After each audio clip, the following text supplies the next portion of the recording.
magpakatotoo tayo. Okay, game. Huwag peke. Game. Go. Sir, simula. Bakit ka nawala? Bakit ka nawala?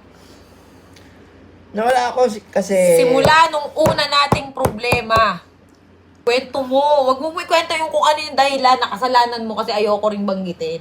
Teka, kailan mo siya nawala? Anong date o ano? Yan. December 19 after Christmas party, hindi na siya umuwi. O, asa kayong December 19? Hindi. Bakit? Basta kung may problema kami ni Pacboy. Okay, ayoko naman banggitin kung ano man yung ginawa nito. Kaya kung mapapansin nyo, puro bash ako sa social media na hindi ko sinasagot. Naglabas lang ako na, ay may boyfriend na ako, naglabas lang ako ng ganun. Wala eh. Doon ako naging masaya eh. Kumbaga, si Pacboy sa side niya, nung time na yon siguro masaya siya. Tapos ako, bumira ako nitong January. Sige, masaya na ako biglang. Ito na yung kasiyahan ko. Ikaw kasi ang problema sa'yo, hindi ka nagpapakita sa social media. Yun lang yung problema. Hindi ka nagsasalita. Kaya iniisip nila, depressed ka dahil sa akin. Dahil dun sa nangyari sa amin ni Tapang, kailan lang naman pumasok siya. Kaya nga. Pero, actually, mga idol, kasalanan ko naman din talaga. Kasi nung mga time na kailangan niya ako, yun na nga, yung nasa ospital siya. Wala ako nun. Halos inumaga na ako pauwi nun. Pero, ang totoo nun, kahit nagalit siya kasi yung time na nasa ospital siya, walang kasama yung bata dito sa bahay. Oo, hindi, huwag natin ano yan. Hindi reason, yung sa pagbo-boyfriend ko naman, hindi reason yung mga kasalanan mo na dahil nawala ka nung New Year, hindi yun.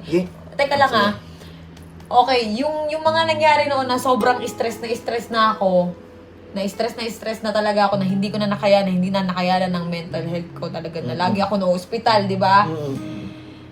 Yung time na yon, yun na yung nagkaka-problema kami ni Pacboy na Actually, mahal namin ng isa't isa.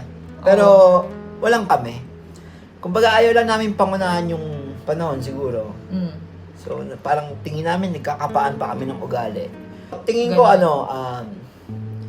may inaantay siya na gawin ko para ma-fulfill siya na sige, okay na to. Teka lang, maano? Basta yun. Nasabi ko na. Maano? Pulpil. Ano yung pulpil? Mapunan. Mapunan.